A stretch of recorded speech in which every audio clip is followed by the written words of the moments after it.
Bonjour, je m'appelle Sidonie Lacombe. Aujourd'hui, je suis ce qu'on appelle une slasheuse. J'ai plusieurs activités. Donc, je suis responsable de la politique de la qualité de vie et des conditions de travail et de l'excellence care chez Forvis Mazars, entreprise de comptabilité, audit et conseil.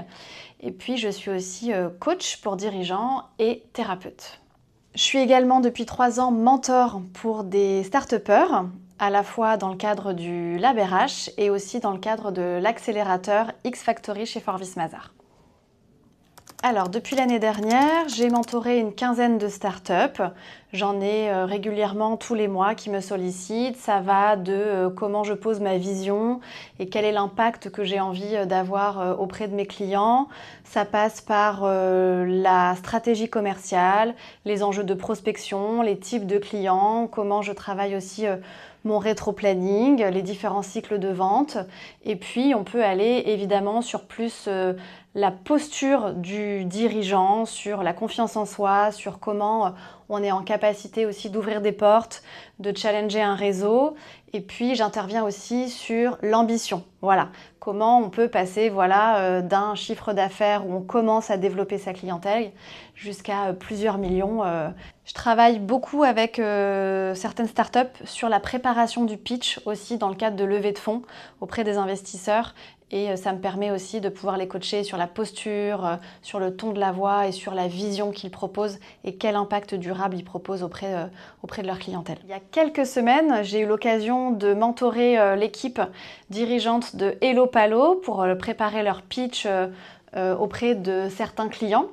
Donc c'était intéressant de voir avec mon regard autour de la QVCT, des enjeux de santé mentale, d'avoir aussi et de pouvoir leur apporter cette expertise que je peux avoir moi côté grand groupe et entreprise et comment justement on peut travailler des arguments qui parlent davantage pour porter une solution plus adaptée aux grandes entreprises. Ce que j'adore dans l'expérience du mentorat, c'est que j'apprends autant que je transmets.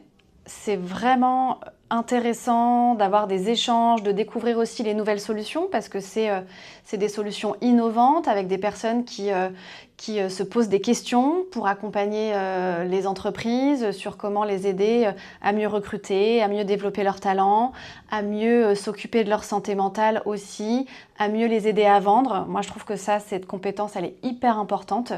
Et donc, vraiment, je vous invite à croire en vous et à avoir confiance en vous que votre regard, votre vision peut énormément apporter aux start-upers dans leur développement d'activité. Alors l'année dernière, j'ai accompagné une dirigeante de start-up qui développe une solution pour accompagner le mieux-être des collaborateurs en entreprise. Donc on a beaucoup parlé de respiration, de pause, de temps pour soi. Et dans le cadre de son accompagnement, où je devais l'aider à développer justement sa clientèle et renforcer sa prospection avec une stratégie spécifique en fonction de la typologie des clients, on s'est rendu compte, et ça nous a fait bien rire, qu'elle était un peu au bout du rouleau et qu'elle-même, elle avait du mal à prendre le temps, à se ressourcer. Et quand vous êtes sur un marathon comme celui de développer une activité dans une start-up, on connaît combien c'est intense. Il est vraiment important, et ça c'est le message que je donne à chaque fois, voilà, de se ressourcer, de bien s'entourer et faire lien et être en lien avec un mentor, c'est ce qui va pouvoir aussi vous aider sur la durée à mieux vivre cette expérience.